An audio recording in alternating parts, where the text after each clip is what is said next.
안녕, 캣 전업이? 나야, 이 구역의 미친 고양이, 가시캣.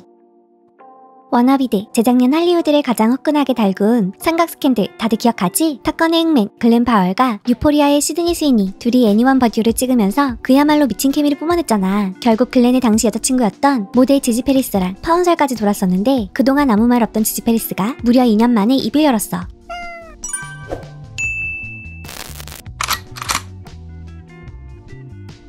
지지가 인터뷰에서 전남친 이름을 직접 언급하진 않았지만 워너비들의 쉬운 이해를 위해 그냥 글렌 파월이라고 부를게. 지지의 말에 따르면 글렌과 공식적으로 헤어지기 6개월 전부터 이미 둘 사이엔 균열이 생기고 있었대. 그때가 바로 글렌이랑 시드니의 케미를 두고 온갖 추측이 쏟아지던 바로 그 시기였지. 지지는 당시 혼란스러웠던 마음에 대해 이렇게 털어놨어. 상황이 딱 이건 비즈니스야 같은 분위기였어요. 저한텐 선택지가 두 개 있었죠. 하나는 괜찮은 척하면서 사람들이 쟤네 사귀나 안 사귀나 지지는 괜찮나 궁금하게 만드는 거. 그리고 다른 하나는 제 자신을 위해 딱 일어서서 말하는 거였어요. 아니요, 전 이거 하나도 안 괜찮아요. 나 그냥 떠날래요. 라고요. 전 후자를 선택했고 완전히 무너져 내렸어요. 지지의 서러움은 여기서 그치지 않았어. 전 그냥 존중을 원했어요. 모든 게 공개되는 이런 상황에선 더더욱요. 저를 웃음거리로 만들지는 말았어야죠. 3년 넘게 영원을 약속한 사이라면 최소한의 예의는 지켜야 하잖아요. 근데 결국 돌아온 건 일이 먼저라는 식의 태도였어요. 가장 힘들었던 건 이 모든 걸 처리하는 그 방식 자체였어요. 전 그냥 늑대들한테 던져진 먹잇감 신세가 된 기분이었죠. 딱 한마디면 됐어요. 전 절대 여자친구를 두고 바람 피우지 않아요. 그런 사람 아닙니다. 그 말 한마디만 해줬다면 근데 끝까지 안 해주더라고요. 단 한 번도요. 지지는 이 논란의 열애설이 전부 영화 홍보를 위한 PR쇼였다고 폭로했어. 그 쇼가 자기들 PR엔 도움이 됐겠죠. 나중엔 우리 관계를 희생시킨 게 전부 PR이었다고 하더라고요. 솔직히 전 그냥 둘이 진짜 사귀었으면 했어요. 그랬다면 차라리 제가 겪은 이 모든 일이 가치라도 있었을 테니까요. 참고로 글렌과 지지는 2020년 멕시코에서 함께 있는 모습이 포착되면서 처음 알려졌고 1년 뒤엔 캐스타그램으로 연애를 공식화하며 할리우드의 핫한 커플로 떠올랐어. 그런데 2023년 글렌이 시드니와 영화를 찍으면서 분위기가 완전히 바뀐 거야. 두 사람의 미친 케미는 전세계 캣터넷을 뒤흔든 불륜설로 번졌고 당시 캣티즌들 사이에선 이건 진짜 바람이다. vs 노이즈 마케팅이다. 논쟁이 아주 팽팽했지. 그러던 중에 지지가 시드니의 캐스타그램을 언팔로우하면서 결별설에 제대로 불을 지핀 거야. 한 소식통은 시드니가 마파를 안 해줘서 그런 것뿐 이라고 하긴 했지만 타이밍이 너무 절묘했지 뭐야. 그렇다면 시드니는 이 스캔들에 대해 뭐라고 했을까? 열애설이 터지고 몇 달 뒤 시드니는 버라이어티 인터뷰에서 아주 차분하고 프로페셔널한 입장을 밝혔어. 이건 로맨틱 코미디잖아요. 사람들이 원하는 게 바로 그거죠. 글렌과 저는 정말 즐겁게 작업했고 서로를 많이 존중해요. 사람들이 원하니까 그걸 충족시켜주는 것도 재미있는 일이에요. 하지만 글렌의 입장은 꽤 달랐어. 2023년 12월 인사이더와의 인터뷰에서 그는 마음고생이 심했다고 고백했지. 제가 그 분위기에 몰입하기 어려웠던 건 홍보 투어를 하는 내내 현실에선 진짜 이별을 겪고 있었기 때문이에요. 정말 사랑하고 아끼던 사람과의 관계를 이해하려고 무척 애쓰고 있었거든요. 반면 시드니는 안정적인 연애를 하고 있었기 때문에 훨씬 쉽게 녹아들 수 있었죠. 그래서 저한텐 더 힘들었어요. мя우웨이 지지는 글렌 파월의 전화 한 통에 모든 걸 끝내기로 결심했다고 해. 일 때문에 호주로 막 떠나려던 참에 전화가 왔어요. 온갖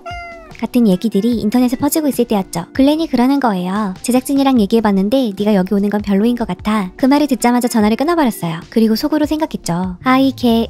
는 나한테 끝났구나. 바로 그 순간 정이 다 떨어진 거예요. 네 땅콩은 다 어디다 팔아먹었냐. 스스로를 지킬 자존심도 없어? 이런 심정이었어요. 그 전화를 받고 모든 게 끝났다는 걸 직감했어요. 내가 사랑했던 그 사람은 더 이상 없었죠. 그래도 전 글렌의 눈을 보고 직접 헤어지려고 그냥 갔어요. 살면서 해본 일 중에 가장 힘들었죠. 근데 막상 가보니까 전 거기서 2주 동안 그냥 일만 하면서 사실상 고립됐어요. 규칙이라면서 촬영장 근처엔 아예 오지도 못하게 막더라고요. 그 상황 자체가 정말 이상했어요. 팟캐스트 진행자가 지지에게 물었어. 그래서 글렌이 바람을 피운 건가요? 지지는 이렇게 대답했지. 정말 다양한 얘기들을 들었어요. 근데 진짜 무슨 일이 있었는지는 지금도 몰라요. 저한텐 그 상황을 어떻게 대처했냐가 문제였어요. 그게 다예요. 그 둘이 정말 인연이라면 그냥 그런 거겠죠. 이제 제 일 아니에요. 제가 원했던 건 그냥 그 상황에서 벗어나는 거였어요. 왜냐면 이건 같은 서커스니까. 헤드라인을 위해 뭔가 조작하는 그런 방식? 전 그렇게 못 살아요. 그러니까 다들 자기 방식대로 살면 되는 거죠. 전 이제 진짜 관심 없어요. 지지 페리스가 폭탄 발언한 다음날 시드니는 켈리 클락슨 쇼에 나와서 글렌 파월과의 또 다른 인연을 눈을 반짝이며 공개했어. 올해 초 시드니가 테이트 맥레이의 노래에 참여했었잖아. 근데 그 기회를 연결해준 사람이 바로 글렌이었다는 거야. 시드니는 이렇게 말했어. 전부터 테이트 음악을 너무 좋아했어요. 진짜 재능 넘치고 핫하잖아요. 어느 날 글렌이 테이트가 너랑 연락하고 싶대. 번호 줘도 돼? 라고 묻길래 전 당연하지라고 했죠. 그렇게 연락이 닿았고 테이트가 네 목소리를 내 노래에 샘플링하고 싶어 라고 하더라고요. 바로 완전 좋아했어요. 사실 시드니는 애니원 버듀의 주연 배우일 뿐 아니라 총괄 프로듀서로서 영화 전체를 이끌었어. 그리고 이 열애설마저 시드니가 완벽하게 계산한 전략이었다고 글렌이 직접 밝히기도 했지. 로맨틱 코미디에서 팔 수 있는 건 두 가지예요. 재미 그리고 케미. 지난 4월 뉴욕타임스의 인터뷰에서 글렌이 한 말이야. 시드니랑 저는 정말 즐겁게 작업했고 케미도 넘쳤어요. 관객들은 스크린에서 본 걸 현실에서도 보고 싶어 하잖아요. 가끔은 그 기대를 살짝 이용할 필요도 있죠. 그리고 그게 완벽히 먹혔어요. 시드니는 진짜 똑똑해요. 한편 시드니는 총괄 프로듀서로서 이 마케팅 전략과 관련된 모든 회의에 직접 참여했다고 해. 아마 소니 마케팅팀 사람들이 밤잠 좀 설쳤을걸요? 제가 아이디어를 멈추지 않았거든요. 전 홍보 과정에서 관객들과 실시간으로 대화하는 느낌을 주고 싶었어요. 결국 이 영화의 서사는 관객들이 직접 만드는 거니까요. 시드니는 이런 화제에 농담으로 쿨하게 대처하게 됐어. 지난 3월 SNL의 호스트로 나갔을 때였지. 당시 약혼자였던 조나단 다비노를 언급하면서 저를 응원하러 와준 제 약혼자에게 감사해요 라고 말한 거야. 그러자 카메라는 객석에 앉은 글렌 파월을 비췄고 시드니는 바로 웃으면서 받아쳤어. 저 사람은 제 약혼자가 아니에요. 진짜는 제 분장실에 있거든요. 하지만 지난 5월 말 시드니는 타임스와의 인터뷰에서 오랜 연인이던 다비노와 이별했고 현재 싱글이라고 공식 인정했지. 두 사람은 2018년부터 만나 2022년 약혼했고 애니원 버튜의 프로듀서로 함께 이름을 올리기도 한 사이였어. 그리고 시드니는 이번 인터뷰에서 글렌과의 열애설을 다시 한번 정리했어. 글렌이랑은 서로 정말 아끼는 사이예요. 영화가 잘 된 걸 함께 기뻐했죠. 같이 시간을 많이 보내다 보니 일, 삶, 가족, 친구할 것 없이 모든 걸 얘기하게 됐고요. 그는 항상 제 곁에 있었고 저도 그의 곁에 있었어요. 그런가 하면 작년 가을 시드니는 남성용 퍼스널 케어 브랜드 닥터스커치와 함께 아주 도발적인 광고를 선보였어. 욕조에 몸을 담근 채 Hello, you dirty little boys. Are you interested in my body? Wash.